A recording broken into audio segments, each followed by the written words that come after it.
Thank you, viewers, and welcome back. We continue We fight for West and East. And this morning, I have the opportunity to speak to the IDA candidate for Tobago East, Gerard Balfour. We know him in the creative industry, musician, arranger, but we have been getting to know another side of him as an advocate, and as he presents himself to represent the people of Tobago and the constituency of Tobago East. Good morning, Mr. Balfour. Good morning, and good morning, Tobago. And we're getting right into it this morning because the time is just going this morning. Yeah. Why have you decided to throw your hat, so to speak, in the political arena and align yourself with a political party? All right. Well, for a number of years, everybody know me in this space for music, yes, and tutoring and composing. But dealing with the Tobago space as an entrepreneur, I had many hiccups with payments, with THA and late payments. So I always ask the question until I become a more vocal voice on platforms like Facebook. Right. Then I had persons messaging me directly and asking me to help them or talk to the secretary. And I was able to actually form meetings and consultations with secretaries and these things. So it drove me to be a more public voice, because I realized that a lot of persons have problems but don't know how to address it, or simply just too afraid to address it, right, based on the landscape that we live in.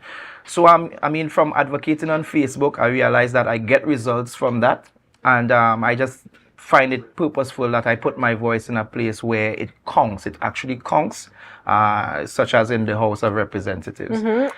And why this political party? Why the Innovative Democratic Alliance? All right, for quite a number of months, the IDA has provided a platform for youths as myself who is interested in representation.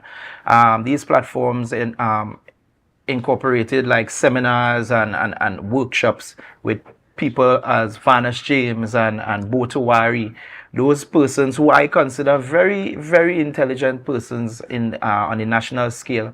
And these programs were for free. So they provided an opportunity for me to learn more and also do my research that I could, follow up to make sure that everything that is being said is accurate. Within being a part of these seminars, they asked me if I would like to get into it, and I said yes, of course, because this is what it's about. I'm more purpose driven than anything else. And they sent me to public speaking classes, and just the fact that they had all these things prepared for persons who would like to step into the realm of representation.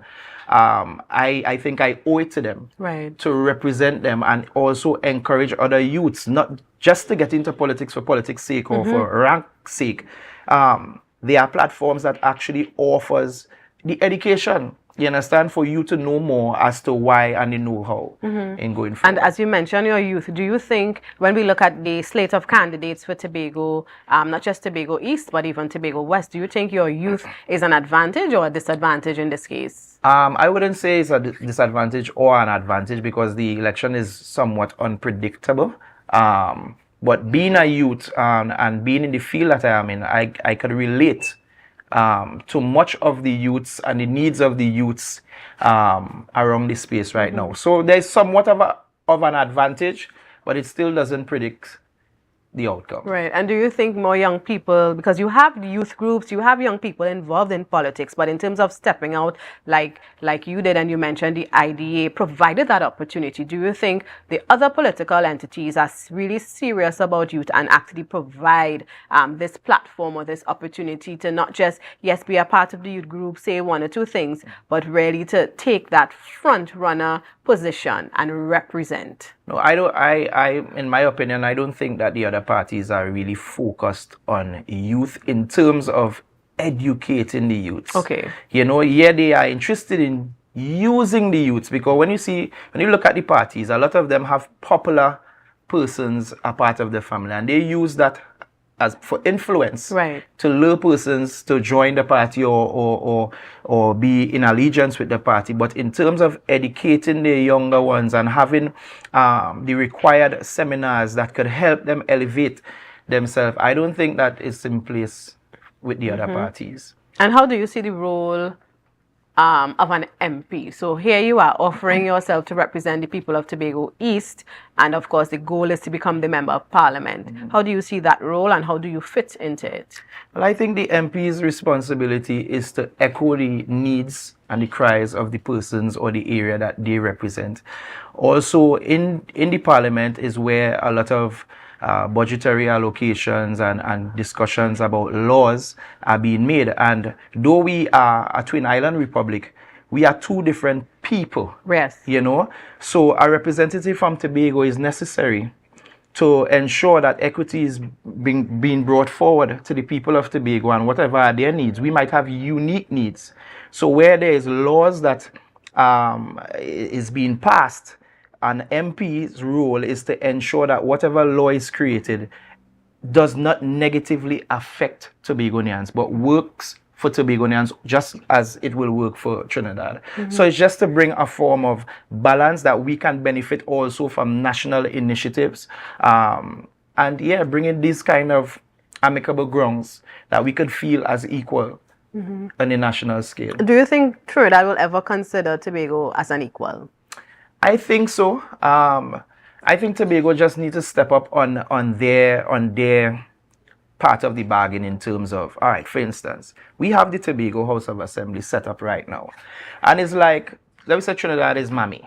And Mommy giving us money every year, more money than we sending back.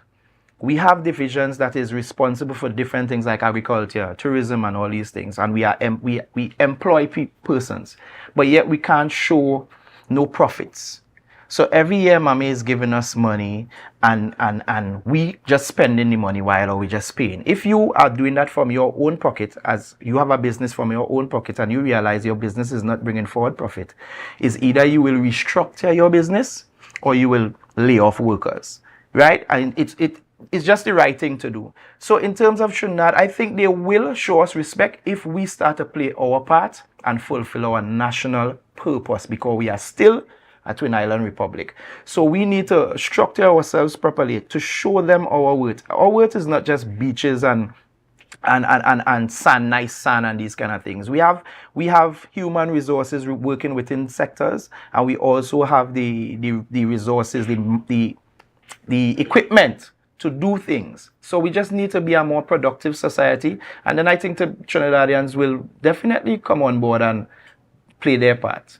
All right, and again, you know, looking at our political landscape, everybody has that goal to be elected, but only one person will be selected come Monday the 28th, yes. You know, and so what happens to you after that? Let's say the electorate does not select you as their Member of Parliament. What happens with Mr. Balfour and the IDA? No, Mr. Balfour is here. Mr. Balfour is here. We still have a THA elections to prepare for. Normally, I'm normally a person that always around on the ground, so I don't think anything will change. However, going forward on this political road, the mission is to keep people engaged, educate the people as to what is needed to have progress as at the forefront, and just keep going forward. You know, yeah. And what's the IDA's philosophy in this general elections? What are you campaigning on? What's the issues? Well, one of the things on them that we advocate strongly for is the Community Bill of Rights. Right. This bill ensures that any project that is to be taken place within your community, you are the persons who live within the communities are the sole providers in terms of they get to decide what is best for their community.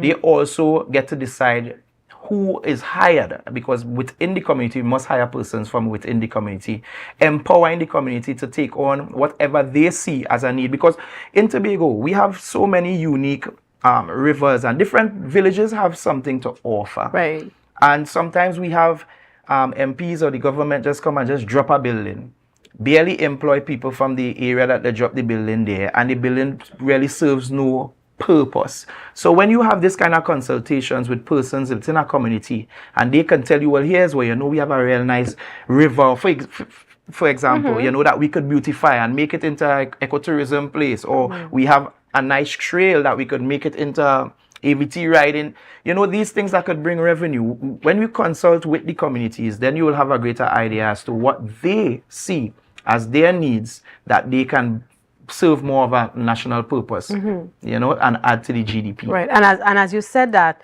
one of the things when you look at party politics and having someone come out of a political party and now go into parliament and just talk the talk that I represent the people, but then you have a party boss who is calling the shots. How do you think you are able to marry that? Because the intention is always to represent the people, obviously, but then the party politics and that comes into play, and not just the party politics outwardly, but the internal, the internal relationships as well. So as a young person, carrying that, wanting to represent the people are saying this, but your political party may say, yes, that is good, but we really want to go in this direction. How do you think you'll be able to handle that? Well, I think that form of approach is one from of old. We see that with the PNM, we see that with the UNC, we see that now with the TPP. It's our old we control this, and I mean, this is why we have members in the cabinet that can't really do much because of their affiliation to party. Even though if the people are advocating and shouting for something else, they cannot go up because of the position that they are in. One of the things is I do not have intentions to be being in the cabinet per se. Okay. I intend to form good, cordial conversations and collaborate with anyone who wants to see progress for the country. Where party is concerned, I think that is the number one reason why we are stuck in this never-ending cycle. So I am not a yes man. People who know me can tell you that also. Right. And my leaders in the party actually encourage me to be a free thinker. They encourage me to talk the right things. So, it's just, we have this problem with persons who just want to be in cabinet, and that is not my ambition. Right. I really want to advocate that we could see growth and development and equality for Tobagonians. And I'm going back to you as a young person, because you even hear, as we like to say on the ground, there are young persons who are just disenchanted with our whole political system. When you look at the campaign trail and you hear political leaders getting, personal and respecting the office of others, etc. What will you tell to a young person who may want to step into leadership, may want to really effect some change, but just, when they look at it, they say, that's not for me? Well, it takes a lot of courage. And currently, we've seen where the democracy in politics is there's not. With courage, anything is achievable. You can't be discouraged by the negative in the space. You have to be delighted. I mean, there's a saying that evil continues because of the silence of the good ones. We will always have these persons creating bacchanal. Right. Clearly, it is not a good example to set for the young representatives. So you just have to have a mind of your own, trust God, and just move with honesty. That's all. You can't stop it. The way how the political landscape is right now, money is a crucial part of it in terms of campaigning and getting your messages. So it's very difficult for an independent candidate, though he or she might have everything that is needed, but if they don't have the money, then they are at a disadvantage. So all in all, it's just to stay focused, be innovative, be creative in how you want to deliver, and remember, it's not about the opposing team, or it's not about any politician who in party or in power, but the people overall. So just keep focused on that, because now we hear in persons calling themselves politicians. I don't know where that word come from, and anybody call themselves a politician, I'll run from them, because when you vote, you didn't vote for a politician, you vote for a representative that will echo your cries and see about your needs.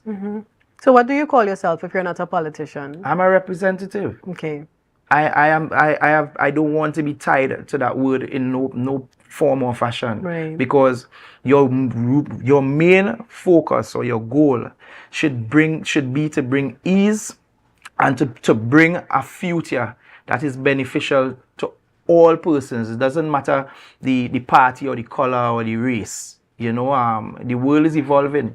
And we can't just continue studying color and fighting down each other and backstabbing and these kind of things. We will be left out. And as far as I see, Tobago is way behind time.